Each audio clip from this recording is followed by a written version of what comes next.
I'm Matt Whitbeck, a home builder and remodeler from Saratoga Springs, New York. Building smarter, better designed, and longer lasting homes using proper techniques and building science is my passion. I'll be talking to pros around the country about issues that affect their daily work and how they overcome them. This is Building Science.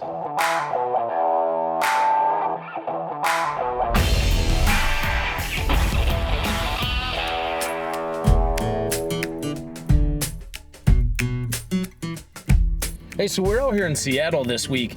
Gonna be meeting with Ty to talk about some flashing issues. Ty's got a big remodel going on. He's going through a house that was built in the 1940s from what he tells us.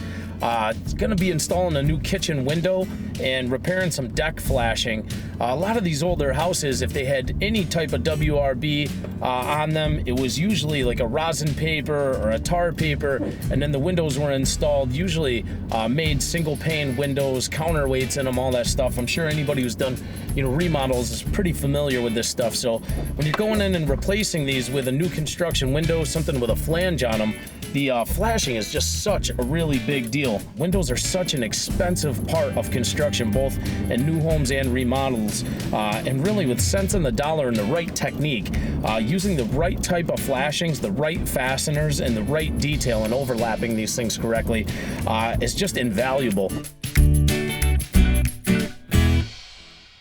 Hey Ty, how's it going? Matt, how are you? Good, nice to meet you. You too. So Ty, tell me a little bit about what got you into this business. My dad and I used to work on houses together, but I've been doing it about 30 years now, ever since, and I just enjoy creating and building. That's awesome. We're out here in Seattle. I see that we're in the suburbs. We got a lot of these like 1920s, 1930s houses, sure. Bungalows, ranches, Yeah. a lot of kind of shaker style, cedar clapboard everywhere. Right. Tell us about what's going on with this place in particular. Well, we've got about a 1,200 square foot renovation here. We installed most of the windows in the house. We've got a couple windows on the back of the house here that we'd still like to install. We get a lot of rain here in Seattle, as you know, a few sunny days here and there. So, any kind of flashing, around the house is very crucial. Why don't you show us what we're gonna do today and how we're gonna get through the detailing here in Seattle? You got it, let's do it.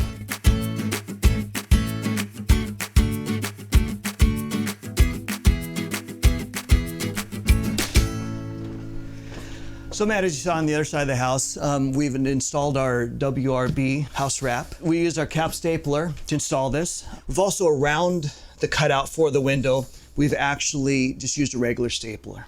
And that's for a flanged window, so our window installs flush. We also want to deal with the flashing on the ledger board on the deck down here. We've removed one of the deck boards. We've left the house wrap loose so that we can go ahead and peel it up and get our proper flashing under there as well. I think that's a really big deal, making sure that you're using cap staples when you're installing. A lot of the WRBs that are gonna hang with any type of fastener, usually cap staples or cap nails are the recommendation. I see a lot of guys miss that all over the place. Sure. But yeah, you don't have to worry about it when you get around that window RO, because you're gonna cover that back up with some kind of tape when we go back through and install the window and weather flash it. Right. On this project, Matt, we had an existing patio door here. And so which we removed it when we relocated the kitchen to on the inside of the house here. We've got existing cedar siding with the felt paper existing underneath. We're not removing all this for budget reasons. We want to find a way to weave this all together, integrate it together. So we installed our wrap underneath, or tucked it up underneath the felt paper here, so that we could get the proper drainage and won't have any future problems when we bring our siding back in. Yeah, and we find that a lot. I mean, all over the country, tar paper was kind of the go-to, rosin paper, right. Stuff like that for 100 years. Putting a better product on, something that's a lot more modern and goes on in a bigger roll form, and it'll accomplish a little bit more than what the tar papers of the past will do. We talk to people all the time about making those improvements. Yes. You're gonna do a kitchen remodel, a bathroom remodel, make other energy improvements while you're there too. Don't just change the tile, maybe see if you can upgrade the insulation or the air sealing, anything that you can do. And this is taking care of a lot of those problems with air and water sealing with these outside flashings while you're right here dealing with another issue. Sure. So the next step is we're going to make an eye cut in our wrap and get to flashing our window and getting it installed. So, that's awesome. All right, let's get to work, huh?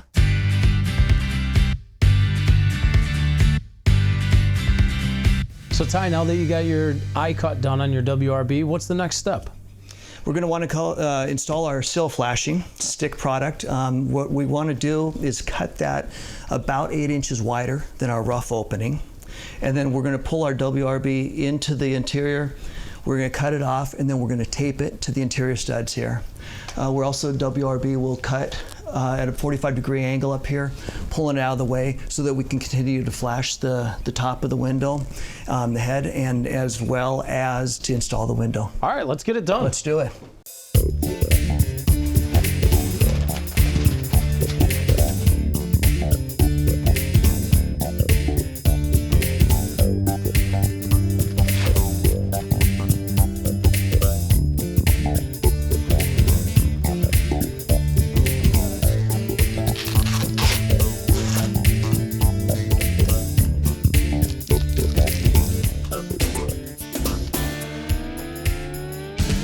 I think we're looking pretty good right now. I think we're ready to start working on our window.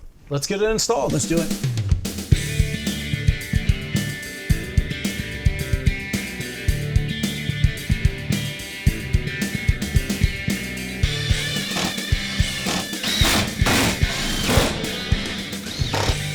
So I fastened the window off, and so now I think we're ready to flash the sides of this window. So if we want to go ahead and do that, we'll start about 3 inches above the top of the window here. Bring it down, and then we want to stop just short of the bottom flashing here. You know, every window I think that I've installed by a different manufacturer requires something a little bit different. Hurricane ratings might be a little bit different in an area where you might be on a coast or something. So, you know, always pay attention to that when you're doing those, you know, making sure that you're meeting the warranty specs that they're going to give you. So the 3 inches that we're going up, that's really just because we're a 4-inch tape, right? And we don't want to be above the plane line where the overlap is really here. That's right. So this top, the head width, as we finish this up, will overlap the top of the side. So say we're doing a 6-inch piece or something, maybe we'd go a little 4 or further. 5 inches. That's right. All right, makes sense. Great. That's right. So let's make a mark up there, kind of a starting point for ourselves. So come up about 3 inches. We'll put a mark on there. All right. I'll hold you up here. And we'll bring it down, and then why don't we go ahead and double that up there. All right. So just fold it over. Yeah, fold it over. Great. Double up. And we'll make a couple cuts here. Definitely easier with 2 people. Yeah. So, and then we'll go ahead and get these ones cut here. There we are. Nice. Give your piece. We just roll these out and stick them on now? That's right. Great. That's right.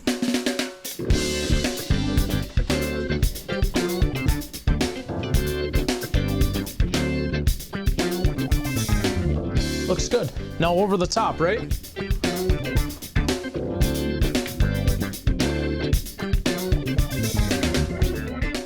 Sometimes, you know, when it is colder outside too, or the weather's not as good, you know, we like to heat these things up. You know, maybe put them on a, you know, a heater inside the house. Maybe get them heated up before we apply them, as well as sometimes I'll even take a heat gun while we're applying. If it's, you know, during the middle of winter, it's colder temperatures, roll them in, and I think that helps release the adhesive. So we've up north, you know, I'll tell you, and you guys might not have to deal with this, but in cold climates where we are, we use coolers. Yeah. So, I mean, the same thing to help keep them warm. We'll put the tape in the cooler, carry it around in the wintertime when it's cooler temperature, and it's nice and warm and ready for you when you pull it out. That's right. So the next step is that we're going to install our window trim. Okay. And then our head flashing on top of that. So great. Pull down the rest of the wrap and get it sealed up. The size tape that you use for the head is going to complement the size trim that you use. In this particular case, because you were just using about 1 3/4 inch piece of trim with the Z-bend that went on top, that your tape comes up above that to make sure that these nails are penetrating through it, through that self-sealing membrane. Exactly, right. I'm going to bend the bottom piece in here first, and then bring the top over the top, and then we'll do some sealing on there when we're sealing out the window.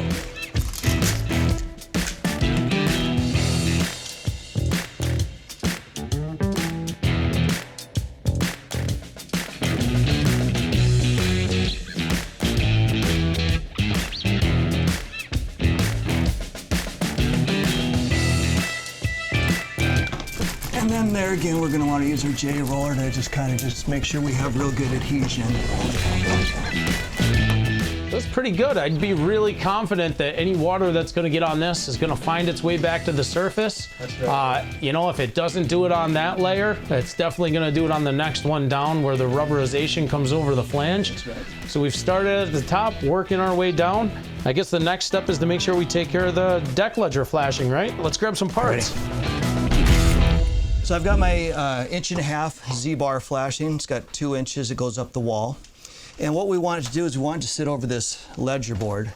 And we definitely want it to sit in here, but we've got these joists. So what we need to do is I come through and I mark all these, and we're gonna just take the multi-tool. We're gonna take a little bit out of that so that this 1/4 inch of this flashing will fit down so it sits over the top and on the cap of the 2x8 joist here.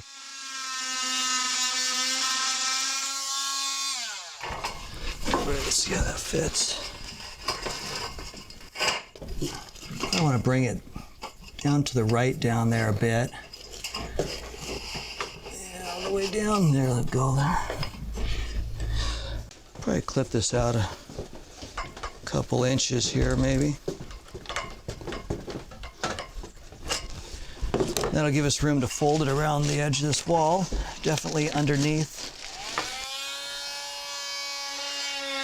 I'd say if somebody didn't have a multi-tool, you could probably just take care of that with a, a chisel and a hammer, Sure. Razor blade. For sure, yeah. I know in a lot of the installations we do now, we'll actually, the same way as we treated this sill, I'll use a rubberized underlayment just like this flashing before I put my ledger on and make sure that it comes up nice and tall here. Obviously, we don't have that opportunity when our deck ledger's already installed, but that's a great detail, to get that rubberization on before you put all these penetrations of the deck ledger in there. One step further beyond that, we'll space off the deck ledger. But this is great, in a retrofit, we want to make sure that we at least take this step and get this flashing in here. And again, as everything's heading downhill, that we're able to fold that WRB back over top of this, kicking all the water out into the face.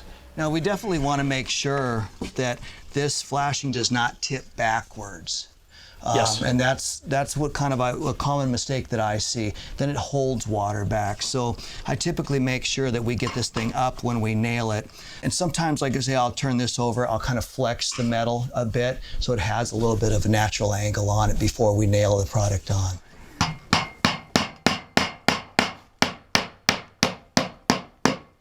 Keeping that thing flat is very important. Sometimes it tends to want to ride up, especially if you have a warped wall or flashing doesn't always want to sit quite right. Yeah, I like to make sure we put that bit of an obtuse angle in there, so it wasn't a perfect 90 degrees, so it actually will pitch water out. So as you see, the pressure I'm putting on is out here on the face to make sure it kind of kicks that back up just a little bit where Ty's putting the fastener, because we want to make sure we have some pitch to this. And the next step really is when we bring this deck board in, what I like to do is bevel the back side of that deck board a little bit, or you can cut a rabbet joint in it or something, just enough that it's gonna not push back into this corner, kind of collapsing that joint back to a 90 degree. So we wanna allow any water that goes down there to push out nice and clean and easy, and that's an easy pass right through the table saw, or with a circular saw, we'll just bevel that out a little bit and make sure that we have, a trench way for the water to kick out. There's two ways that I see, guys do this. And one's just to tape all the way across the bottom. And the other method, I've seen some guys at the very bottom, just for a weep joint, do what's called a skip tape. So they'll leave a couple slots open to make sure that this seals up nice.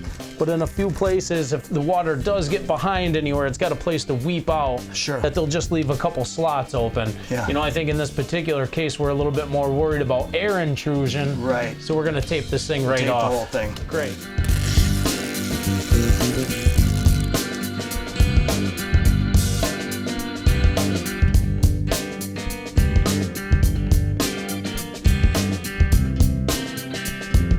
So is this the point we come back in now that we have our fold, pop a couple more fasteners in?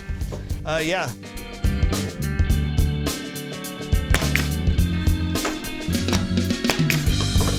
go, Ty.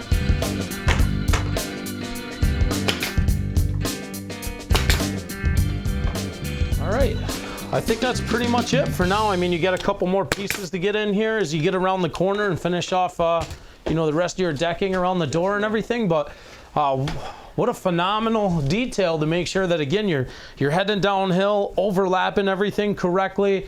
You know, the head flashings, the rubberization, the integration of the metal, you know, your WRB tape along with your butyl-based tapes. I mean, everything's really here. This is what we want to see when we're thinking about how to flash something correctly around a window, around a deck ledger. You know, we want to make sure that we're taking this big, expensive thing and really protecting it to the best of our abilities, making sure we're keeping water away from it. And that water is going to be what rots all the framing inside. It's going to bring, you know, a lot of damage to our insulation or anything else. And that's a great detail. So Ty, thank you so much for showing us this. That's great. Thank you. So as we're wrapping up here in Seattle, you can see that we got a lot of weather, a lot of rain, always coming down. And I know a detail like this might seem really simple to a lot of people, but flashing is a really big deal. And I'll tell you, in insurance and a lot of litigation, it is a really big deal. And there's a lot of claims when it comes to water going into the house. So when you're putting this flashing together correctly, it's so important to follow the directions to make sure that you're keeping the water out of the house, eliminating mold and damage that's gonna happen later on. Ty's out there, he's gonna finish this thing off. Looks like he's got it totally under control. We'll see you on the next one. Thank you for watching Building Science Seattle. For more on building science and in-depth how-tos, check out our other videos.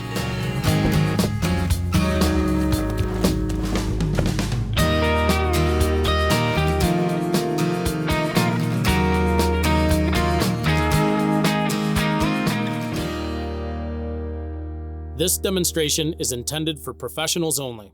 Homeowners should not attempt these projects without first consulting a licensed professional.